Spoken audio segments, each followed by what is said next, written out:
They called me into the office and shut the door, the click of the lock echoing behind me. My boss stood by the window, arms folded, a smug look on his face. He didn't bother to sit down or make small talk. Instead, he handed me a termination letter and said flatly that I was being let go for my bad attitude. After years of showing up early, covering for mistakes that weren't mine, and putting in extra hours, this was how it ended. What they didn't realize was that I'd spent years quietly noticing every flaw in their system, every shortcut my boss took, every overlooked detail. And what I planned next would make them wish they'd never hired me. Losing my job over something as vague as bad attitude forced me to see everything differently. I wasn't being let go for missing deadlines or making mistakes. Instead, my years of loyalty and hard work were tossed aside with a single dismissive phrase. Sitting in that cold office, I watched my boss act like he was doing me a favor. He leaned back, fingers steepled, and slid the letter across the desk with a smirk that made my skin crawl. "It's not your work, it's your attitude. We've noticed it's been slipping, and it's really starting to affect the team." His voice was syrupy, pretending to be empathetic, but I could see how much he enjoyed having the upper hand. I tried to keep my face neutral, but inside, I was reeling. What did bad attitude even mean? I'd never missed a deadline, and I'd always stepped up when things got tough. I covered for others, stayed late, and did the work no one else wanted. And this was my reward, a vague accusation delivered with a smile, as if he expected me to thank him for the opportunity to move on. It wasn't just unfair, it was insulting. I started replaying all the moments that should have been red flags. There was the time I suggested a way to streamline a process. He shot me down in front of everyone, only to present the same idea months later as his own. He'd throw out sarcastic jokes about my moods in meetings, making it clear he didn't like that I spoke up or challenged him. My willingness to do the grunt work, to go above and beyond, had meant nothing. He didn't want input. He wanted obedience. The way he handled the firing made it worse. There was no room for discussion, no mention of my contributions. The decision was final, and it felt like he'd been waiting for the right moment to pull the trigger. "I'm sure you'll find something that suits your unique approach," he said, still smiling, as if he was the bigger person for letting me go. I left his office gripping the letter, my hands shaking. By the time I got to my car, the anger and disbelief hit me all at once. I'd given so much to this job, only to be treated as disposable. I later learned that vague reasons like bad attitude are a common management fallback to avoid documenting real performance issues. It's a catch-all excuse that gives them power and leaves you with nothing to argue against. In toxic workplaces, it's used to silence anyone who questions the status quo or threatens a manager's sense of control.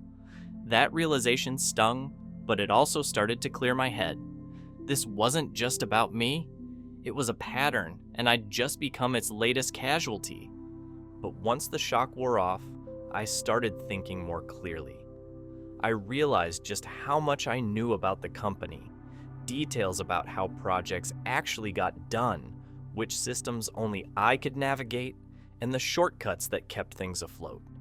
Years of being the go-to person meant I understood the weak spots better than anyone. While they saw me as expendable, I saw the leverage I still had. Sitting in my car, staring at the letter, I recognized their mistake. They expected me to walk away quietly, humiliated and defeated. It was their biggest mistake, but I wasn't about to let them get away with it, at least not quietly. Something shifted in me right then. There was no plan yet, just the certainty that I had options, and that I wasn't the only one who could be blindsided. Planning the perfect revenge didn't come from anger or impulse. It came from sitting quietly and mapping out where the real power in my department lay. I didn't need to burn everything down. I just needed to let the weak spots show themselves. Two things stood out right away: the compliance reports, critical, technical, and always my responsibility, and the undocumented shortcuts that kept everything running on deadline. Without me, Those were the cracks no one else even knew existed. At first, I kept replaying the firing in my head, but eventually, the doubt gave way to a kind of cold focus. I started looking at the evidence I had, not just as backup, but as leverage. There was one email in particular, a message from my boss where he contradicted a policy he'd forced on the rest of us, then tried to blame me when it backfired. I saved it, along with a few other key documents, and made sure they were somewhere safe. I wasn't interested in a smear campaign, but I wanted proof in my back pocket in case things got ugly. Most of my planning happened in the background. I didn't tip my hand, didn't talk about what happened with anyone who might run back to management. Instead, I reached out to just 2 co-workers I trusted. We met for coffee, nothing official, just a chance to compare notes. I didn't need to say much. One of them brought up the compliance reports before I even mentioned them. "I don't know how they're going to manage next quarter," she said, half joking. "Nobody knows how you kept those straight." I shrugged, let her fill in the gaps. A few days later, she texted me to say the new guy had already missed a deadline. I didn't gloat. I just told her to keep her head down. I knew timing mattered. If I moved too fast, it would look like sabotage. If I waited too long, they might patch the holes before anyone noticed. The trick was to let the system fail on its own. I remember one afternoon, a week after I left, when I got a message from HR asking about a missing file. I played it cool, told them exactly where it was stored, and acted surprised they hadn't found it. That was my signal. They were already struggling, and I wasn't even trying. The best part was knowing I didn't have to lift a finger. The compliance reports were due at the end of the month, and the shortcuts I'd used, little formulas, manual checks, reminders, were nowhere in the official documentation. I'd always meant to write them down, but I never got around to it. Now, those gaps were about to become someone else's problem. I pictured my boss, confident as ever, assuming everything would fall into place just because he said so. Meanwhile, I kept my distance. I didn't access any files I shouldn't. I didn't send any messages that could be traced back to me. If anyone asked, I was just moving on, looking for new work, not thinking about the old job at all. But I watched from afar, checking LinkedIn updates and group chats, waiting for the first real sign that things were unraveling. There's a certain satisfaction in knowing the truth will come out, even if you're not the one to say it. All I had to do was wait. The cracks were already showing, and it was only a matter of time before the first domino fell.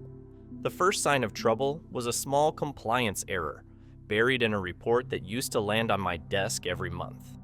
It slipped through unnoticed until someone higher up flagged it. I felt a rush of satisfaction, knowing I'd set that trap months ago. My old boss fired off a frantic email, demanding answers from the team.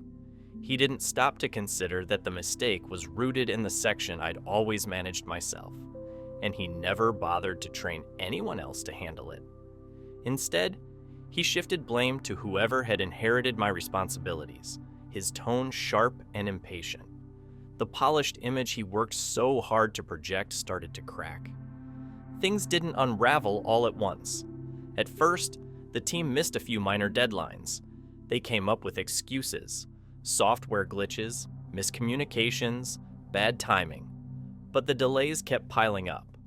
For years, I'd been the one smoothing over rough edges, quietly fixing what others missed. Now, those gaps were out in the open, and no one seemed to know how to handle them. Meetings dragged on as people argued over who was at fault. The stress was obvious. Even the co-workers who used to roll their eyes at my warnings started to feel the pressure. I could picture the tense conversations happening in that cold office, everyone desperate to shift blame and avoid being the next target. The real turning point came in a department-wide meeting. I heard about it from a friend who still worked there. The conference room was unusually quiet, everyone waiting for the other shoe to drop. My boss tried to keep control, talking over people and brushing off concerns. Then, in the middle of his speech, someone from senior management interrupted. The room went silent. That's when the client complaint landed. A formal email about missed deadlines and broken promises. My boss tried to wave it off, calling it an isolated incident. But the tension in the room was thick. Before he could move on, another manager spoke up, pointing out issues with another project that was also falling apart. The silence broke into a wave of questions he couldn't answer. For a man who prided himself on having every answer, it was a painful thing to watch, even from a distance. He handled it the only way he knew how, by blaming others and trying to micromanage the fallout. Those tactics worked when I was there, quietly absorbing the stress and making sure nothing exploded. Now, they only made things worse. The team started to push back. People who used to go along with his orders began to question his decisions. The resentment grew, spreading through the department as the workload increased, and the mistakes became harder to hide. He never built a team that could run without me, and now it showed. I stayed out of sight, careful not to draw attention to myself. If anyone asked, I was focused on my next move, not thinking about the mess I'd left behind. But I kept in touch with the few people I trusted. They told me about the missed deadlines, the clients who were getting impatient, the higher-ups who started asking uncomfortable questions. One day, I heard my old boss had been called out in a senior staff meeting. Someone pulled up a chart showing the department's steady decline since I left. My boss tried to blame it on staffing issues, which was laughable considering he was the one who pushed me out. That moment stuck with me. For years, he acted like my work was easy to replace, just background noise to his own performance. Now, with the department falling apart, the truth was clear for everyone to see. It wasn't just about getting revenge anymore. It was about watching the balance of power shift, seeing the consequences of his choices play out in real time. Even as things continued to fall apart, I kept my distance. I didn't need to do anything else. The damage was already done, and the fallout was spreading on its own. I realized I was finally in control, not of the company, but of my own story. The sense of powerlessness I'd carried for years had started to fade. I could see the end of this chapter coming, and for the first time in a long while, I felt ready for what came next. Losing that job didn't end my story. It forced me to confront what I'd put up with for years. By standing up to the injustice, even quietly, I forced a system that had exploited my loyalty to face its own flaws. For anyone dealing with a toxic boss or unfair workplace, remember this: your worth isn't defined by someone else's opinion, especially not theirs. Sometimes reclaiming your power starts with refusing to be dismissed. If you've ever been dismissed unfairly, share your experience in the comments below and let's support each other. No one should have to face this alone.